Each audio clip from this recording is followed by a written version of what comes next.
Good morning, especially to my young and handsome professor, Dr. Alfonso B. Manaay, sir. So, I am Rashid B. Bandao. This is my report or video presentation about quality in education, assessment, and enhancement. Sir, before going to the proper discussion, I would like first to state what are the objectives of this lesson. So first, it is to develop a definition of quality based on different perspectives to quality.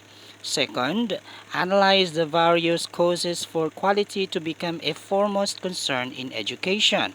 Third, differentiate between the key concept or terms associated with quality.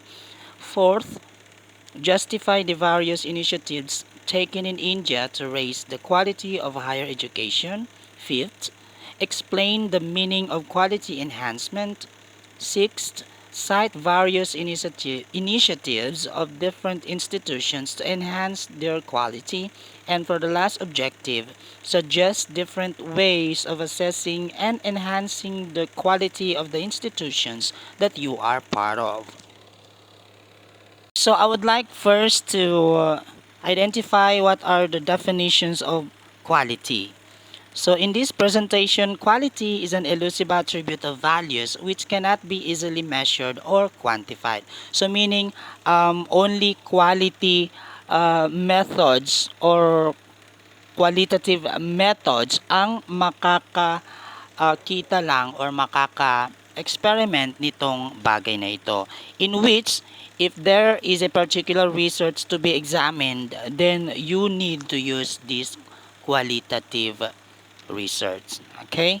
So, in another definition, according to Webster's dictionary, it describes, among the other things, as degree of excellence and superiority in kind. So, in reality, it is a relative concept that means different things to different people. So, thus, in the field of education, while addressing quality, the focus of the students may be the facilities provided, of teachers and the teaching learning process, of the management and parents on the score or grades achieved, and of prospective employers on the nature of the output. Okay, so let's proceed to the principles of quality. So, in these principles of quality, it is not only intended to define based on the educational setting, but it is also defined as a whole. Or in other terms, this is the general definition of these or general principles of quality. So first we have quality is directed at customer satisfaction. So if you are a business person, then you really need to consider this one, because when you are selling or advertising a particular product, then you are trying to get the interest of your buyer or customer or even your client. Next, quality means meets requirements. So this is also one of a kind, just like when you are working in a particular institution, then for example you are a teacher, then you really need to meet this requirement of your boss or of the institution itself. So just like when you're complying with the requirement, when you're complying with what has been ordered to you by your boss or from the upper position, then with that, as a worker, then you really need to meet the expectation of your employer. Okay, so next you also have quality applies to every product. So considering also when you are a business person, then there are products that really uh, needs to perform, or I mean that really needed to be executed its quality or best quality to offer to the buyers. Okay, next, quality is a profitable investment. So it is as if that you are also investing when you have this product in your business. So quality requires changing an organization's future. And for the last one, quality requires to management leadership. Okay, so let's proceed now to the key terms associated with quality, which are the following. So first, we have the academic standards. So as a definition, these academic standards are a way of describing the level of achievement that a student has to reach to gain an academic award. So for example, a degree. So in a particular program that a student takes, he or she really needs to not take for granted all the requirements of the school itself. No? For example, the requirements of the teachers, he or she really needs to comply with it so that he may pass the subject until all the subjects are passed to his graduation. Then he may be called himself as a finished bachelor. Okay, so next is we have this academic quality. Academic quality is a way of describing how well the learning opportunities available to students help them to achieve their award. So in this one, while you are achieving your goal as a student to pass in that specific school, then you have to really comply with what academic quality offers in that institution, so that if you meet the requirement of that specific institution, then there will be no problem to be met in the future for your graduation. Next is that we have quality assurance. So, quality assurance refers to a range of review procedures designed to safeguard academic standards and promote learning opportunities for students of acceptable quality. And for the last one, we have the quality enhancement, which is taking deliberate steps to bring about continual improvement in the effectiveness of the learning experiences of students. So this enhancement takes gradually from year to year. No? So for example, from this year, you started having this specific method of teaching or teaching learning process, and then the second part will be being enhanced. So that is what we call the quality enhancement. Okay. Okay, let's talk about further about this quality enhancement. So quality enhancement in education in the Philippines is a critical goal for the government and educational institutions. So several initiatives and strategies have been implemented to improve the quality of education in the country. So there are some key areas of focus which are including the following. First one, we have the curriculum enhancement. So the Philippines has been working on revising its curriculum to make it more relevant and aligned with the global standards. So that is why dito na natin ipinasok yung K-12. During the start of this K-12, nadagdagan tayo ng 2 years in education, and then which added 2 additional years. Oh, that's what I'm talking about, to basic education. So that is why it is called K to 12, because kindergarten plus the 2 year in education or in basic education. Second, we have the teacher training. So enhancing the skills and knowledge of teachers is essential. So continuous professional development programs and training workshops are conducted to improve teaching methods and subject matter expertise. That is why nagkakandak yung mga iba't ibang faculty and staff natin in a particular institution to make themselves better to serve the students. Okay? And another thing is for their professional development din also. Not just professional but also their personal development. So third, we have the infrastructure and facilities. So as part of this quality enhancement, investing in modern classroom, libraries, laboratories, and other educational facilities is crucial for creating an environment conducive to quality learning. That is why in every school which is really developing itself, nagkakaroon sila ng building of another infrastructure, so that there are some areas or locations for another programs to be conducted. For example, here in our school, from the respected and lovely institution, the CSU, we are now currently seeing or witnessing the infrastructure besides the forestry building, no? So as you can see with that, that is an additional investment to our schools, so that it may become, or our quality enhancement will be boosted. So next we have the technology integration. Leveraging technology in education is a priority. Providing access to digital resources and promoting e-learning platforms can enhance the quality of education, especially in remote areas. So with this one, it connects different people from far away location to the site. For example, here in our school, there are different, or there are diversities or diversity of learners who are currently enrolled in this institution, right? So with that, we offer this hybrid or blended learning modality, so that um, it may offer different enhancement to our use of technology, right? Next, we have also this assessment and evaluation.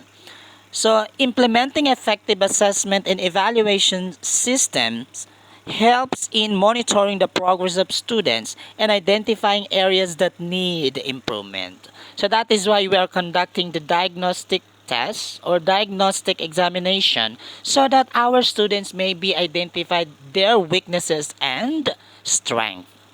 Okay? So that is also one form of evaluating them and assessing them based on how they learn from this subject and to the other subject. So next is that access and inclusivity. Ensuring that education is or unaccessible to all, regardless of socioeconomic background or geographical location, is fundamental. This includes addressing issues like in school infrastructure in rural areas and providing scholarships for underprivileged students. That is why we are inclusive to um, different cultures, no? For example, you are a Christian, you are a Muslim, you are a lumad, or living in a particular remote areas, then you are all welcome in this school. So that is why we call this learning as an inclusive school for everyone. Okay, so next we have the number 7, which is stakeholder engagement. So engaging parents, communities, and the private sector in education can lead to better support and resources for the school. So this one is talking about with the stakeholders of a particular institution. And then with the number 8, research and innovation. Encouraging research and innovation in education can lead to the development of new teaching methods and tools that enhance the quality of learning. Okay, so that is why we always conduct the research or new studies for this one to promote our research and innovation. So, quality enhancement in education is an ongoing process that requires collaboration between the government, educational institutions, teachers, students, and the wider community. So, it aims to provide students with the knowledge and skills needed to succeed in a rapidly changing world and improve the overall quality of life in the Philippines. So, that's all for our quality enhancement.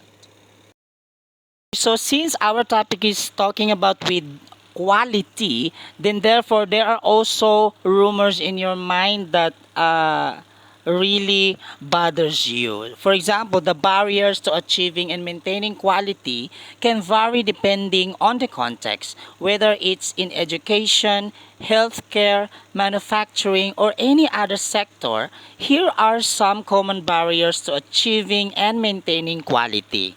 So first one, we have the lack of resources. So insufficient funding, staff, equipment, or technology can hinder efforts to maintain or enhance quality. So limited resources can lead to shortcuts that compromise quality.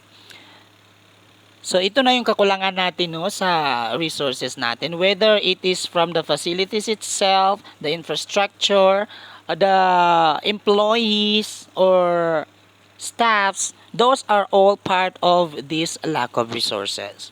Second, resistance to change.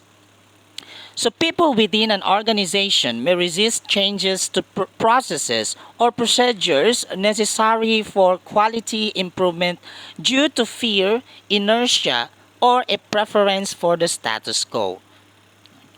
Okay, so this is pertaining to the people who are hardly coping up with their own status quo, or meaning their situation in life. So next we have the inadequate training. So insufficient training and development of staff can result in errors or subpar performance that affects quality. So if you really want to avoid and prevent this type of barriers in achieving this quality or total quality, then you really need to adequate training, or you really need to impose seminars, workshops, trainings related to the professional growth of our employees. Okay?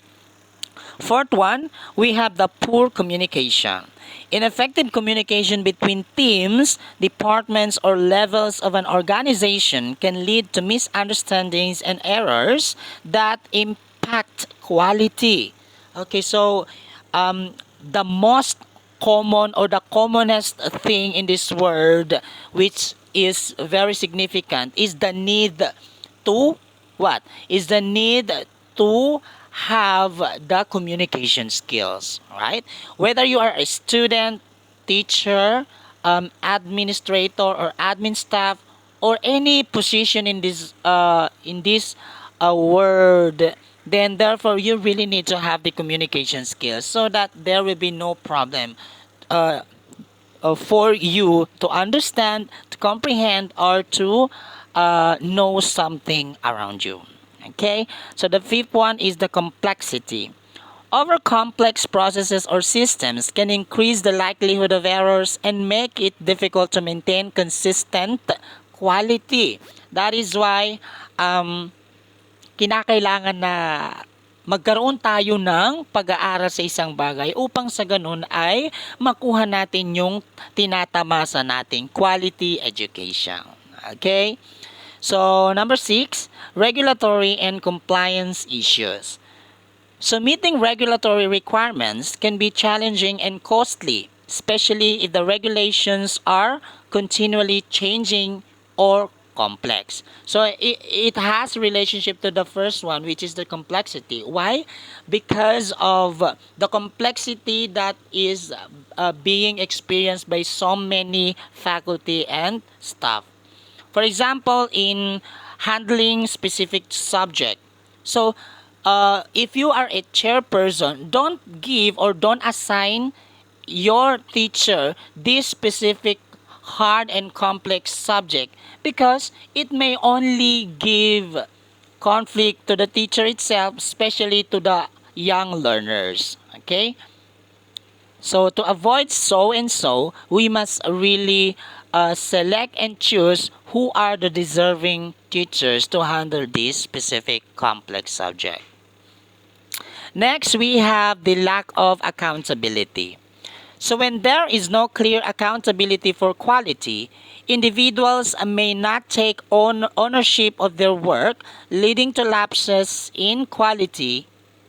So that is the so-called lack of accountability. So if you are responsible enough with your job, then you will never face these kind of barriers in our quality. Next, we have the time constraints. Pressure to meet deadlines can result in rushed work which may compromise quality. So ito na yung tinatawag nating time management. And next is inadequate planning. Poorly planned projects or initiatives may lack clear quality goals and measures, making it challenging to achieve quality objectives. So, if you are planning for something, for example, you are a chairperson, plan with what? Plan it with care and uh, with the expectation that there will be no leading conflicts after all. Okay, so number 10, cultural and organizational issues. So, cultural and organizational cultures that do not prioritize quality or that tolerate mediocrity can hinder quality improvement efforts. That is why these cultural and organizational issues should be set before you are continuing to do this specific job. No? Because to set a new beginning, you must really need to consider also the past mistakes or to fix the past mistakes so that you may continue to the other one. Okay? And for the last one, we have the external factors. It is like economic downturns, natural disasters, or global events, for example, a pandemic, can disrupt operations and impact quality. That is why, for the last 3 years of being hardly coping with the pandemic about COVID 19, we can now finally say that, oh my goodness, we are now free from this pandemic, and we can now continue our quality education for all. We can now continue pursuing our dreams to um, what to deliver what best for this institution that result quality education to all our learners. Okay? So, addressing these barriers often requires a combination of leadership commitment, cultural change, process improvement, investment in resources, and a focus continuous learning and adaptation. So, quality improvement is an ongoing effort that requires vigilance and a commitment to excellence. So, I guess it is all clear to you, especially to my listeners, that this quality is not just for one specific institution, but to all stakeholders out there that is promoting their own quality in their own field. So thank you so much for listening. I hope you have a great day, especially to you, sir. Thank you and mabuhay po tayong lahat. Bye!